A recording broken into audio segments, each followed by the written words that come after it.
Hey everybody, it's Dr. William Clark here for Leadership Conversations. This is the show where we talk about leadership according to the world that matters to you. We're back at it, and we're talking about earning a PhD as a Black male. And again, we wanted to kind of set the tone for this conversation, providing some insight for those of you who are looking into pursuing a PhD and what it means to pursue a PhD, earn a PhD, and have a PhD. As African American. So I hope that this conversation appeals to that for you. And to help me have this conversation, I have Dr. Omar Simpson and Mark Frazier. Guys, how you guys feeling tonight? Feeling good. Awesome. Happy to be here. Happy to share with you too. So let's kick off this conversation here. Tell us about the good and the bad experiences you had while pursuing, your PhD, or for you, Mark, as you've been going through. What's been good? What's been bad? Man, there's been a lot of good, but I'll save that for the end. Let's talk about some of the bad. So one of the things I would say, one of the bad that I have to say is getting used to doing coursework online. It's a way different experience than actually doing it face to face and on campus. And since the majority of my coursework is online, a lot of it is more so self-study. You're working at your own pace to a certain degree. You have weekly assignments to do, but you have your own pace to do them within that week. And so there's a lot of you reading the textbooks, learning on your own.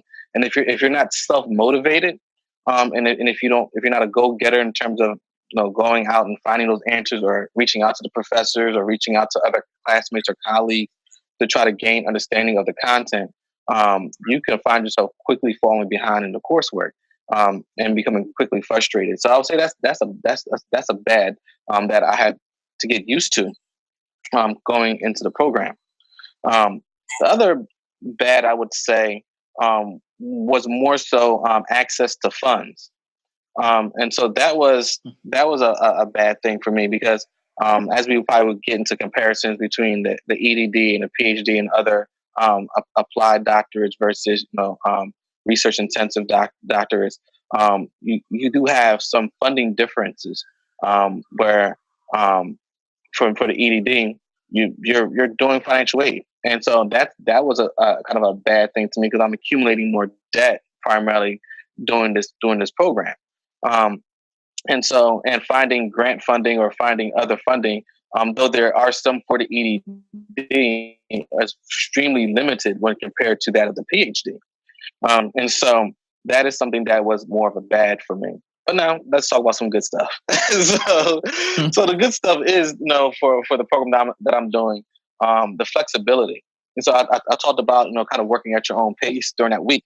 And so doing that, you have a lot of flexibility. So if I want to log on at 2:00 in the morning on a Tuesday, I can do that and do an assignment, or I can log on 5:00 in the afternoon or the evening, and do work. So there is a flexibility towards that, being able to kind of set your course, chart your course and how you do your work through the program. The other good things I liked about the EDD, and I'm pretty sure it's similar to that of the PhD, but I find a lot more of it in the EDD program, was where you have more professional colleagues. Like, since the EDD is more kind of like applied in the field administrative type of research, you find a lot of your colleagues being that, like, managers or supervisors, or people who have been in the field for an extended period of time, working right now in that field. So you find a lot of very professional contacts and professional colleagues where you can really learn from their experiences, because they're primarily doing what you're doing right now, more likely in the class. So that is something that I really liked about the program, and about the track that I'm doing. So I'm not going to take too much time, because there are some more, but I do want to lend to my colleague here, Omar, to speak to as well. Yeah. I have a few things that overlap there. I'll try to be a little bit different and share a little bit of diversity of thought and experience. But shoot, and I'll do a marketing start here. I'm a chop it down to just three. We could be here all night talking about some of the challenges, but no, the three things I'm thinking of: socialization, finances, and imposter syndrome. The socialization piece, I say, was bad for me, and I wrap that into this idea of understanding the values and kind of fitting in, and this idea of sense of belonging in the space, in the academic space. And for me, I came from New Jersey and came to North Carolina. My only time leaving New Jersey for an extended period of time, and kind of finding my place in at a PWI, predominantly a public white institution. When I came from urban neighborhoods, majority Black and brown folk, that was different for me. Sitting in classrooms, and of course, being that guy, you're looking around, and it's like you're the only one, if not one more person who looks like you. That presented some challenges. First generation college student, so I was still navigating this path, kind of making it up as I go. Watching what other people do and saying, "Oh, that's what I'm supposed to do." At times, you don't even know what the question is to ask. So I'm just asking what I thought I should be asking. I mean, half the times I wasn't asking the right questions. So that was definitely difficult, and I would say it took me probably until I actually graduated to actually feel like I belong. And then finances. So and it's connected to the socialization piece. So, I came in with a cohort, and my cohort is really tight. And that is a part of the good, and I'll talk about in a minute. But my first semester there, as far as funding, I had to have two assistantships to essentially equal one so I could be funded. Whereas, other members of my cohort, they had one assistantship.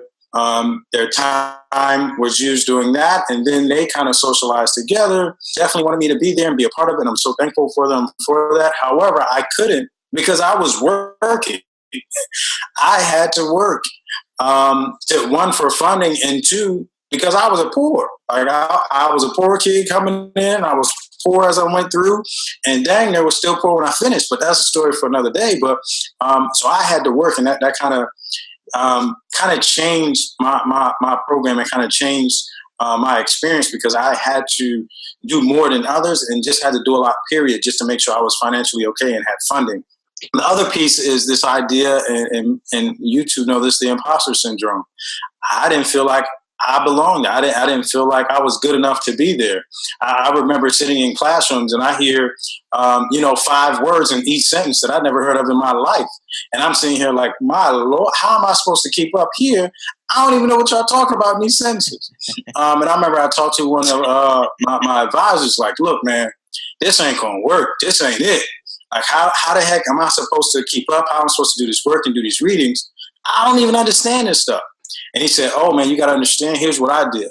I would write down the words. He said, I wouldn't say much. I would write down the words in my little notepad. After class, I would go look it up. Then I would go back to the reading, find it in the reading, kind of read it over until I had a true understanding. And he said, then if I needed to at that point, I would go and talk to the professor and kind of have conversations and utilize the words and even ask them questions about those words and those sentences until it stuck in for me. And then that's what I started doing, and that helped me, and that transitioned into the good. So one, the people. Again, as I mentioned, my cohort was fantastic. They embraced me. They looked out for me. They supported me so much. They were just phenomenal. Even still to this day, they look out for me and kind of bring me in. Even when I really was not able to be a part of the social scene as much as I would have liked, they still accepted me and brought me in. And my advisor, George Noblet, was just incredible. I can, we can do 5 podcasts, me just talking about how he supported me throughout the doctoral process. Everybody you need a champion. You need an advisor, somebody that's going to support you and push you throughout the way and look out for you. The impact it had on my family, man, and sorry if I'm being long with them, I'm going to wrap up, but the impact it had on my family, 2 quick things. One, I was going to quit my program after that first semester, or right at the close to the end of the first semester. I packed up my bags, man. I had everything in my apartment ready to go. I was out. And I remember I had a picture of my niece and my nephew on my dresser, and I'm about to pack it up. And then I just sat on the bed and I was looking at the pictures of them, and I'm like, man, like, what would this look like for them if I quit? Like, if they knew their uncle had an opportunity to be the first person in our family to earn a PhD and to be a doctor, and he walked away because he couldn't find a way to fit in, or he couldn't make it work. So my family, and then my grandmother was telling people that I was a doctor from the moment I got accepted. Like, she'd be telling stories. Her and my grandpa be telling people that I'm teaching 10 classes a semester, that I'm doing this, that, and the third. I'll be having to come behind them and tell people, hold up, no. I'm a doctoral candidate. I'm still in the program. I'm only teaching one class. I don't know what grandma and grandpa told you, but kind of seeing the impact it had on them, man, that was amazing for me, and that kept me motivated. And the last thing is the challenge and the learning. I've never experienced or embraced a challenge like getting through that doctoral program. And I've never been forced to learn in different ways that I've never been forced to learn in my life. In high school, I excelled because all I had to do was memorize some things, play nice with people, and I got an A. In undergrad, I kind of finessed it and figured out what I needed to do, and I would do it and got an A. In graduate school, I was a good writer. As long as I did some good writing and handed my stuff in on time, I was okay. The doctoral world didn't work like that.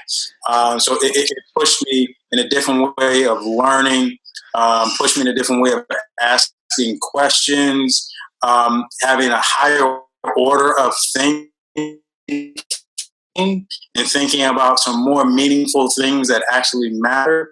It pushed me there, which has been just the way, we think in these type of programs. So yeah, that's the good and the bad to hopefully be short for me. Like, if there's more to add, y'all can come back and add more. So I'll start with the bad, since you guys set the precedent. I was rejected by the first PhD program I applied to twice.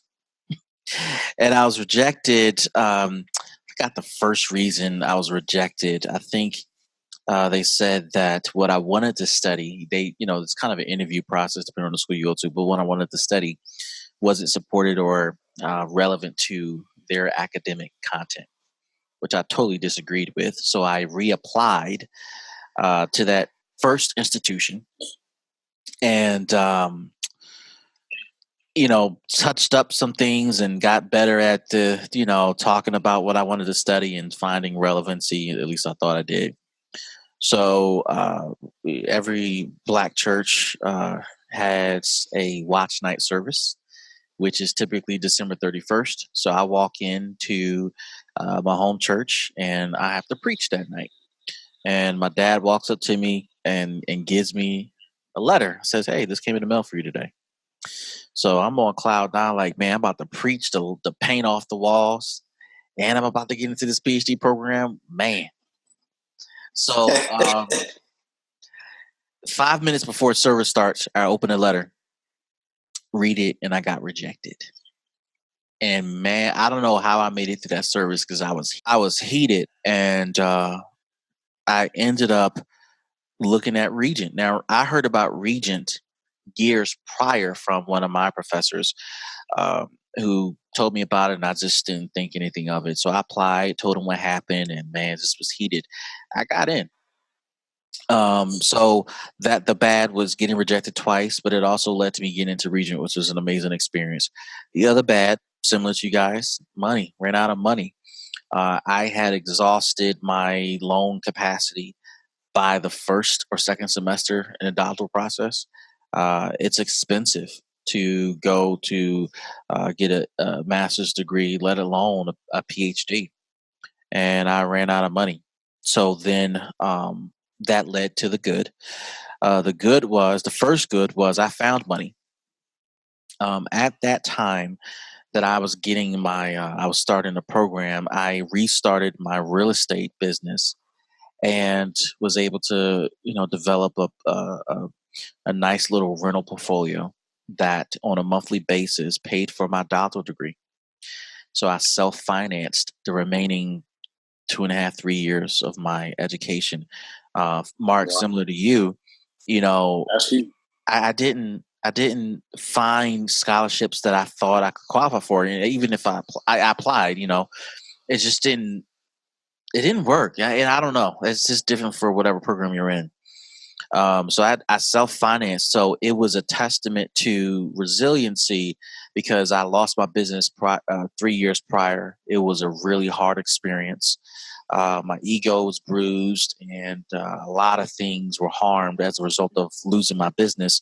But when my business restarted, it brought back my faith in my ability to do the business, to run the business, but then it financed something that was important to me, which was, my education. And at that time, and I wasn't making enough money to pay for a doctoral degree and 2 kids at the time and a wife. It just wasn't happening. The second good was I was able to study ahead of schedule and develop a relevant study plan. So this is very similar to you, Mark, where it's an at your own pace type of deal.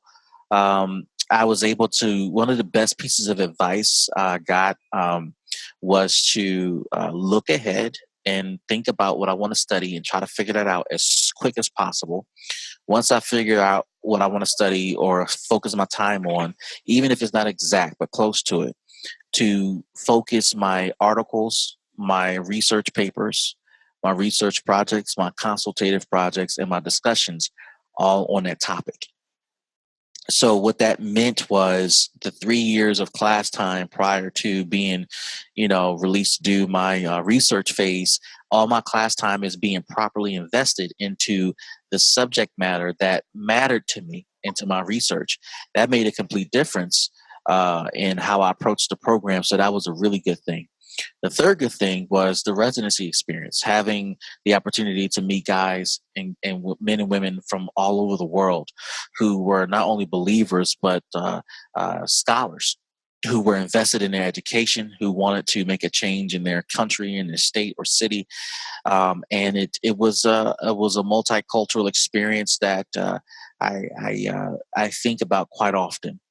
And then the other good, and maybe this was just a blessing at the time, I was getting my degree. My career when I was getting the degree was pretty stagnant. So my career wasn't progressive at all.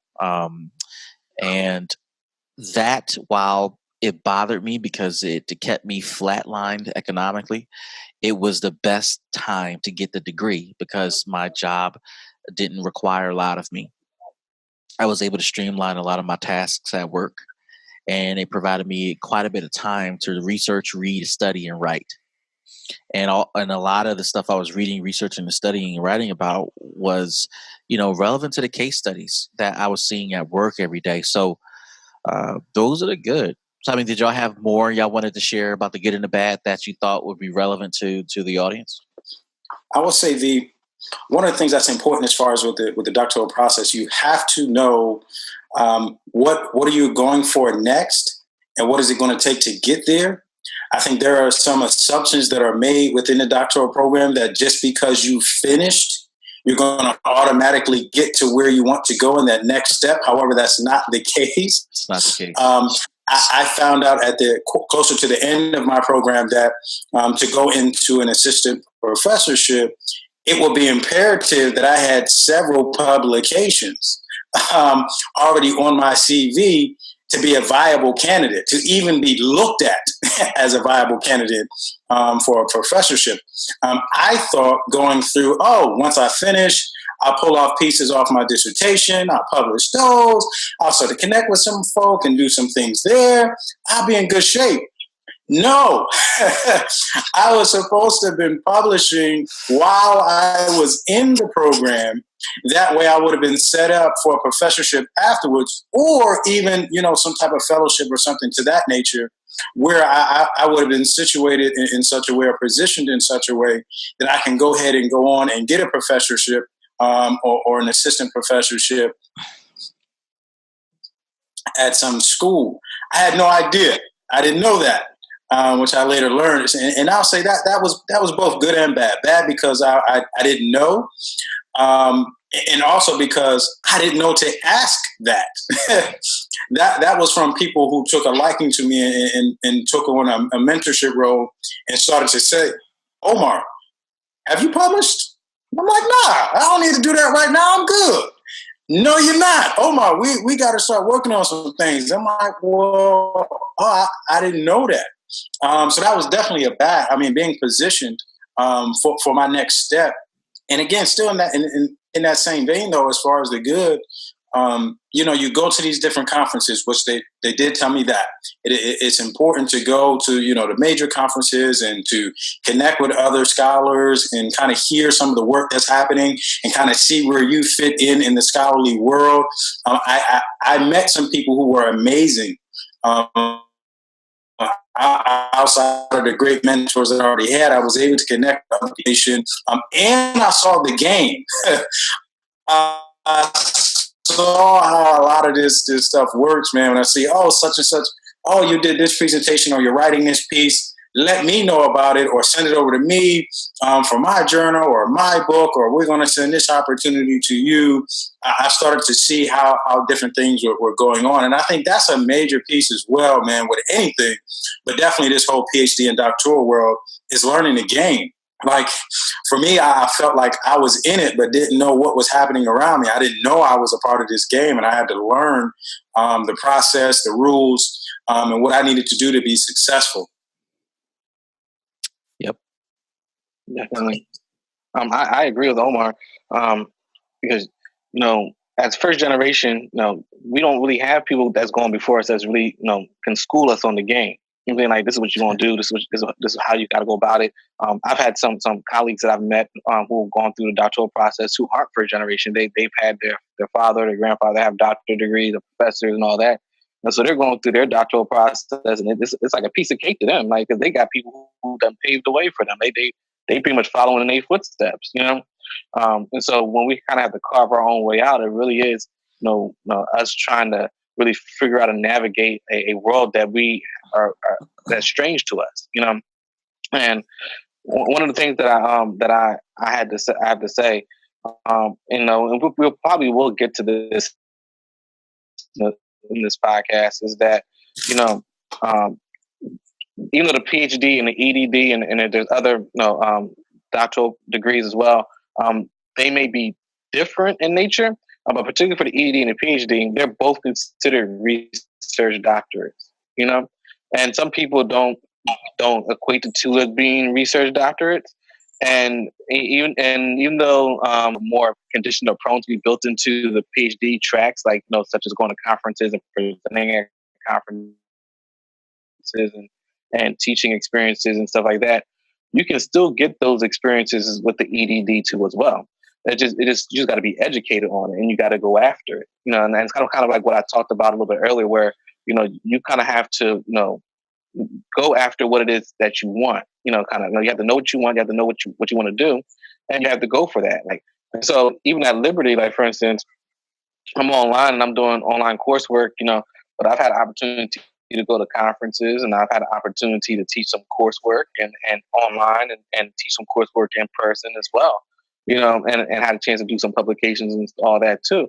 But it's kind of like, it is what you make it. You know what I'm saying? Like, if you want to sit online and just kind of do the bare minimum, yeah, you probably could do that, and maybe fly by a little bit, on the program. But if you're really trying to go to the next level, if you're trying to, like, for me, like, I do want to go and teach on the university level too. And there's a lot of EDDs that do teach on the university level as well. But like what Omar was saying, you got to have some publications, you got to do some things like that. So I have to condition myself and present myself in a way to allow me to do that, and that may mean connecting with some professors, going to on-campus residencies, and actually utilizing those residencies to really be impactful and connect with the right people, and go to, sometimes I'll go on campus for their research symposiums, even though I don't have to go for a residency, but I see it come up on the blackboard or whatever, and say, you're invited to come, to this. I'll go and I'll present, there as well, I'm not part of a residency, so it's like that, where you have to kind of create those opportunities and don't take it for granted.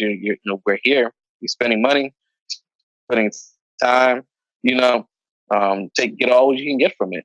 That's how I look at it. Absolutely. Yeah. Absolutely. If I may add just one more thing, Yeah. This idea of isolation, for me, as I talk about like the sense of belonging and this idea of fitting in and just going through the process, it was two kind of worlds of isolations that I fell into. And I often talk about like isolation, of course, is for many one of the biggest punishments. You do something wrong, you go to jail. You're isolated from the quote unquote free world. You do something wrong in jail, you get put in 24-hour lockdown. You're isolated.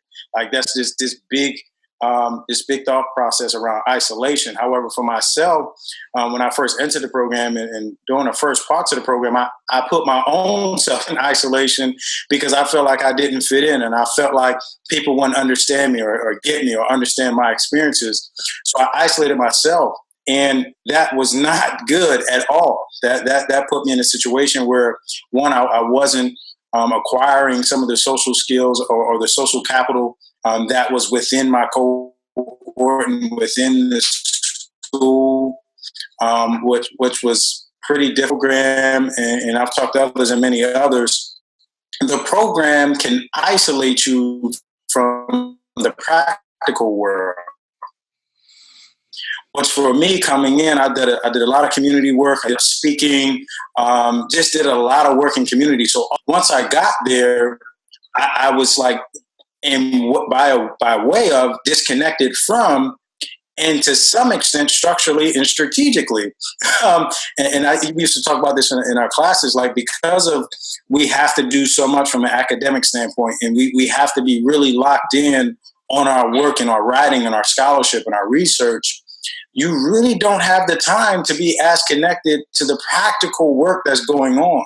And I don't know if it's the same for the EDD, but for me and we were not connected any longer. We had times over the summer where you could find ways to get back into the community and get back to the practical side. And that was difficult for me to kind of get to this space of being such in the clouds for some, or understanding this theoretical lens of looking at everything and understanding research and the scholarship and being nothing but in the books. It was tough because I came because of the community part, but then I was cut off from it to learn the research part and academic part, to then reconnect with the community and then try to make sense of what I learned then in this community context. So that was really, really interesting for me in my path. And if I may piggyback off of that, I think that's one of the key differences when we look at the PhD versus the EDD. The PhD tends to be more theoretical, in nature, and it's focused on research development. Where the EDD, though it has research components and you do research, it is very much applied and practical and connected to what you're doing. And so a lot of times, like for instance, like the Doctorate of Educational Leadership, we're really pulling practical, applied knowledge and really looking at how we can impact, what's going on in the field. Versus the PhD, maybe looking at more theoretical frameworks involving that, and you don't get as much connection to the community as you were saying, and sometimes you got to force your way back to it afterwards, and so those are some key differences as well too. So you guys shared a lot of what I was going to share. I'll share a few more bads, and this is along the lines of the publishing man, that you talked about. For me, we were encouraged to publish. We just weren't told why. So that created a sense of competition between me and my peers. And some people were able to publish very early on and very frequently.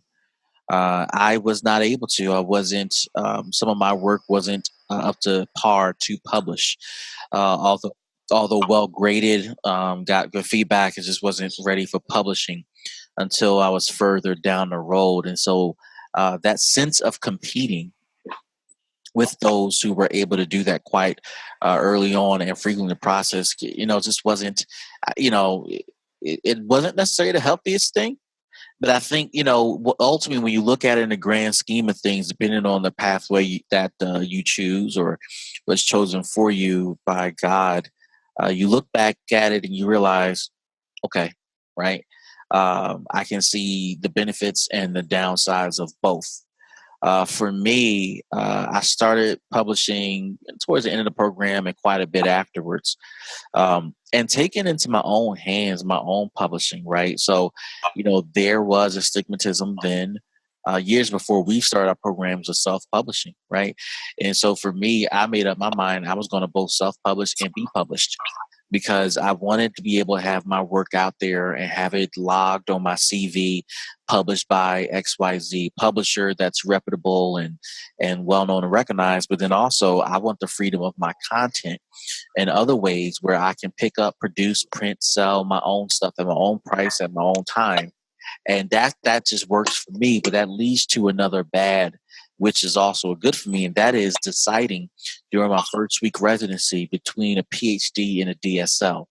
And for me, and I'm in my leadership world, I have a doctorate in strategic leadership.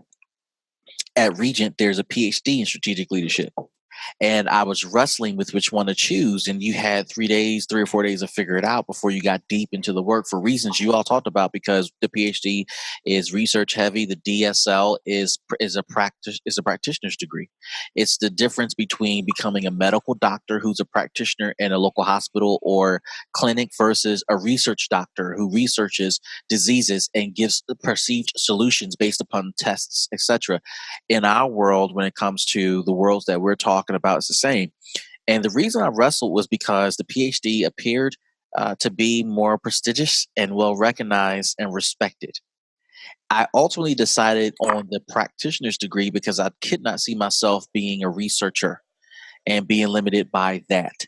I saw more value in being a practitioner, and thank God I chose that. Like, I think I would have done okay in a PhD program, but the practitioner degree allows me to be a practicing doctor who can look at the work of my PhD brothers and sisters, figure out, okay, let me try this, in the marketplace. And ultimately, what it allows me to do, and I use this analogy quite often, the practitioner degree allows me to be the mechanic who can hear the car make a certain noise as you turn the ignition on and diagnose it almost immediately. And the diagnostic test the mechanic runs after a while is only to confirm what he already knows. That's what a practicing doctor is, right? And so that was a good and a bad. And I think for some people who are choosing, they're trying to figure out: do I go to practitioner route? Do I go to research route? I would tell you that go with what's comfortable. Do not go with the program that's going to be, quote, more prestigious, because you're going to have to live with this work after you graduate. You're going to have to go through the process. If done right, the work you do during the program can be used real time at your work, place of study, as well as post graduation. And if you are not satisfied because you hated the fact you had to research this and run these tests and learn this system and go through having to go through the IRB process. Okay, sorry, maybe it's my connection. But watching my wife go through the IRB process, man, is daunting. It can take a minute. You're working on other people's schedules. And for me as a practitioner, I'm glad I went the practitioner route. It worked out for me. And I think, learning to own the program was a good for me, and learning to own it early as possible. So I owned the program probably a year in, because I was able to find the relevancy of what I was learning with my work and my projected future. I had no idea that I'll be the vice president of a nonprofit this point in my career. I had no idea that my career would take off around year 3 of the doctoral program. And it became very hard to stay focused in the program because after flatlining for so many years, my degree just went on an incline almost immediately. And it was just unbelievable to watch it happen and still try to finish. But thank God, the practitioner degree had relevance to my work, relevance to my philosophy of leading organizations and teams and developing leaders. And I guess, ultimately, what I'm hearing amongst all of us, is that it's so important to not compare your experience with other people. But I would encourage people who are watching this that if you do not have a family member or a friend who's going through this process, you need to reach out to somebody who can give you advice. Because Omar, what you shared, Mark, what you shared, and certainly was my experience too, man. You don't know what not to ask because you think it's like the master's program because I just do my work, get my A, and I'm good to go. No, not if you have ambitions to teach full time. Not if you have ambitions in academia. Not if you have ambitions to sit on certain stages. It just doesn't fit, man. So, this leads to the last question I have. What advice would you give other African Americans listening if they're considering earning a doctorate or PhD? I think for me, like to really discover what's your motivation for pursuing a doctorate. Because I mean, if your motivation is just to have the name doctor, that's not really a good motivation to do it, because it is a lot of time invested, it is a lot of money invested, and depending on which doctoral degree you look at, you're focusing on an area of study. So the thing is that if you need to know why you want to do it, and have the passion to continue doing it. Because once it starts getting tough, if you really don't want to do it, you're going to quit. And that's why they say a lot of people who pursue doctorates don't finish. They lose the drive, they lose the motivation, they lose the passion. And then you kind of like, well, did you really want to do it in the first place? And so I think it's really discovering whether or not this is something that you really want to do. Do you really need to do it? And if you really need to do it and you want to do it, then why? And then really homing in on that question. I think that's one of the first things I would tell somebody as advice, to do that. The second thing I probably would say is to not pigeonhole yourself to one doctorate over another. There are so many doctoral degrees that can take you similar directions or even take you different places. We just discussed here. We have a practitioner focused doctoral degree. We have research based doctorate degrees. And I know practitioner doctorates who teach at the university level, and I know research based doctorates who are very much practice oriented. And so you don't have to go for the PhD if you want to be a professor. It might be more accepted in that arena, but the degree is what you make it. It was what you commit to it, and I would tell people that too as well. It's like, find something like you said, Dr. Clark, like, find something that you want to do, that is passionate for you, and then that will take you. Your gifts will make room for you. Like that, whatever that gifting is, that passion, that calling, you focusing on that, and that's going to open up the doors for you. Yeah. Mm.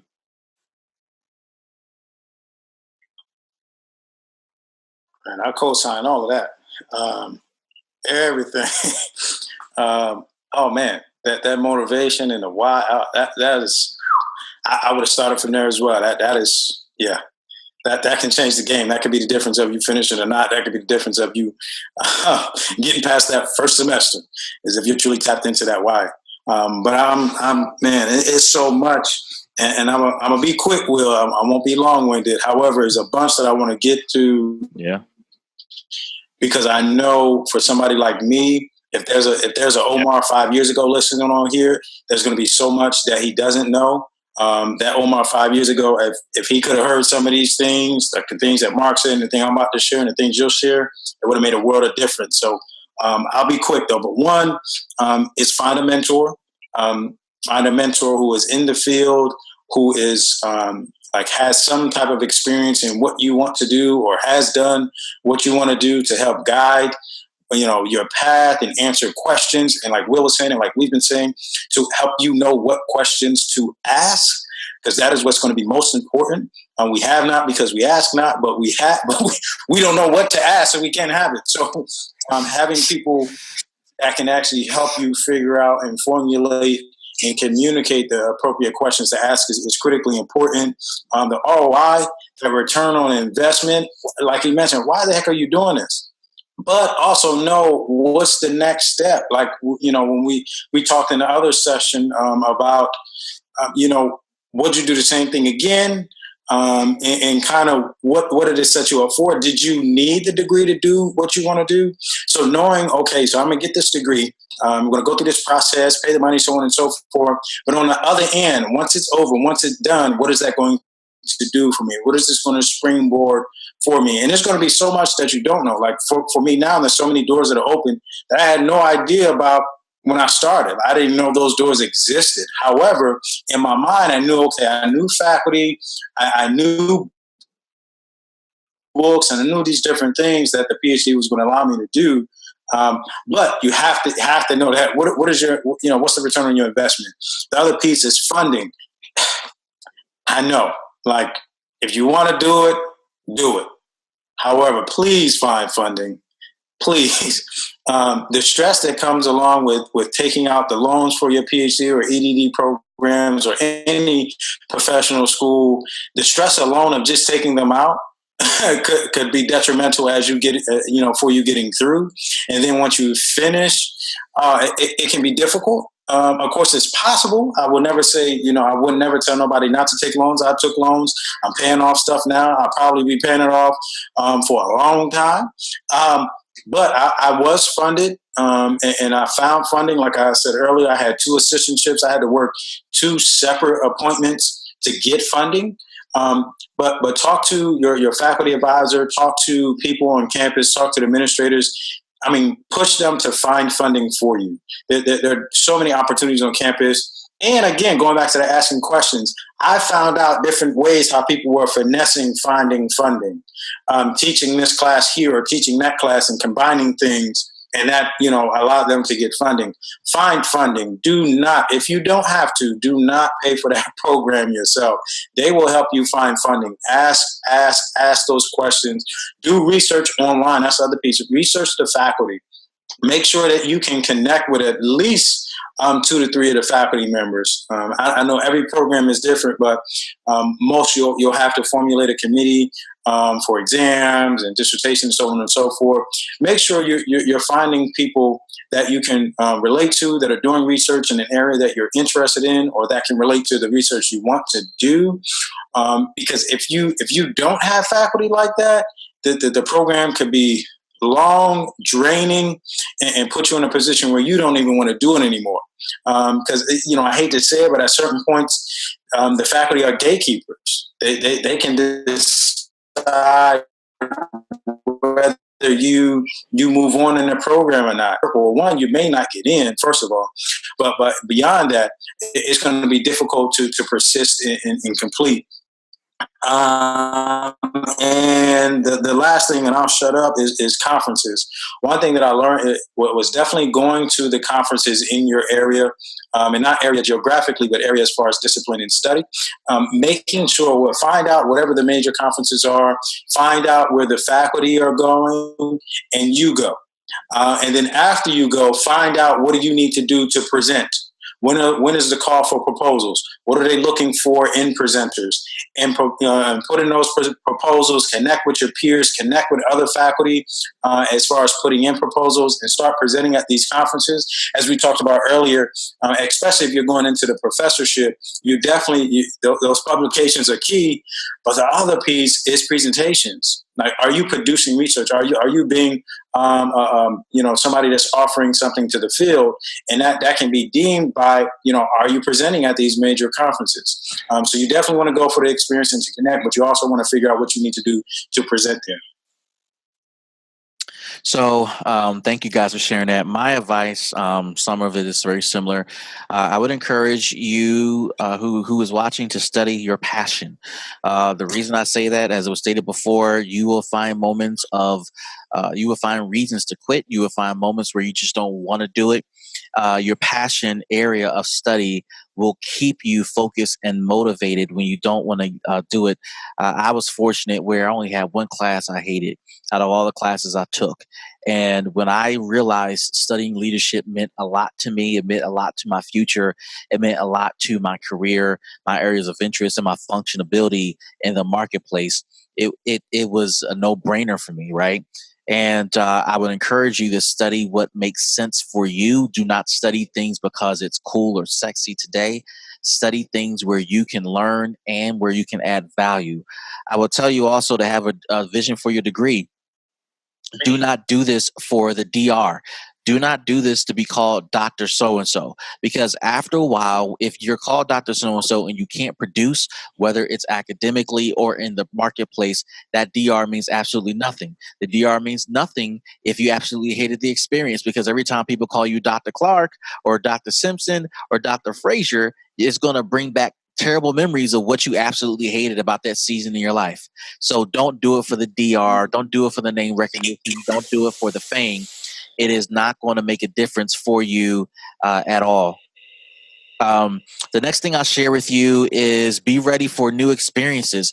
New experiences are going to be made available to you. And some of it we didn't know about because it just wasn't a thing. It wasn't something that we, were able to kind of think about. And so I would encourage you to know that new experiences will be open to you. As Omar said, doors will be open because you are Dr. Clark or Dr. Simpson or Dr. Frazier. But that also, I would tell you, doors may not open automatically. It is not a magic button. It is not the silver bullet. It is not the clicking of the heels that will make you famous, give you $1 million, and you're well known. That's not what it's for. And some people think, man, now I got it. No, you don't, because now you have to work it. You have to prove why you're a doctor. And if you learn nothing else, it is a humbling experience to become a doctor. People don't recognize that I'm dumber than I was when I walked in. I don't know much more than I did. I mean, obviously, I'm intelligent. I'm not going to, water that down. But honestly, man, the doctoral process is meant to humble your thinking so that you can think appropriately about you. And I will tell you this: what you'll learn about the doctoral process is, as a master's student, you swear you're God's gift, and you know everything about whatever your subject matter is. When you become a doctor, you become more specialized in your own subject matter. So I'm a guy that loves leadership. Loved it, right? But now I become more specialized. Leadership within nonprofits, leadership within churches, and the theory I hold on to most dearly is self-leadership. I couldn't have said that before I started the doctoral process. So you will have to become more specialized, and I'm going to warn you now, that is very hard to do. Letting go of what you think you need to hold on to now hold on to just a little bit, because that little bit, you'll find out, is so much to learn in that little bit that you're going to have to kind of concentrate on that. I would tell you, as Omar said, financing is key. If you can't find scholarships because, in some degrees, you won't be able to find funding. Ask your school about discounts. Maybe you're a single mom, single dad. There's a discount for that. Ask your school about discounts because you're a veteran or because you live in a certain city or part of the country or you have a certain experience. Ask for that. No matter how small it is, ask for that.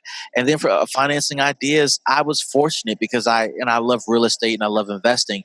I was able to finance that degree without putting burdens on my family. I still have to pay back my student loans, right? I'm no different from anybody else, but that season of my life was able to be as stressless as possible because the rents paid for the experience. So I would encourage you to figure out how you're going to finance that. And here's another tidbit I'll share with you. As Omar was talking about, you're new and you decide to get a PhD or even applied degree, and you're trying to get your feet wet and get your name known. And Mark said this earlier in a previous episode. Most universities have on-campus conferences, particularly if you go to a program that requires residencies. That's a key for you because you can present at those conferences to get your name out there, to get the experience, to gain the credibility. You may not be able to speak on the stage you aspire to, but it all begins in humble beginnings. And while these conferences at the local university that you attend are not minuscule in nature, but because you're a student and you are in a process of learning, some doors will open for you because of that. And that experience of presenting is priceless. The experience of writing a proposal, the experience of being critiqued, peer reviewed, the experience of writing a presentation that's not just a PowerPoint that looks cute, because that's not going to get it done, but a PowerPoint that has substance, writing a paper that goes along with it that will be published if it's good enough. That experience will change and help you along the way. I've benefited from that. It looks like Mark has benefited from it. Omar has benefited from it. I'll share this with you. I was an adjunct teacher and I had a master's degree. Now, I've been teaching for almost 10, 11 years now. It can happen. And there are tips and tricks of that, if you email me, I'll tell you how to do that. But man, it can be done. It adds credibility to your experience, to your CV. You can do whatever you want to do, but you got to get in where you fit in to open those doors, because it's not going to open automatically because you're all of a sudden Dr. So-and-so, and you being an African American in some parts of the country, it makes it even more harder for people to say, hi, Dr. So-and-so. I hope y'all found this podcast series helpful. If y'all want to hear more, let us know. We'll come back and do it again. Omar and Mark, thank you guys for being a part of this conversation, sharing your experiences. Mark, we pray blessings over the process for you.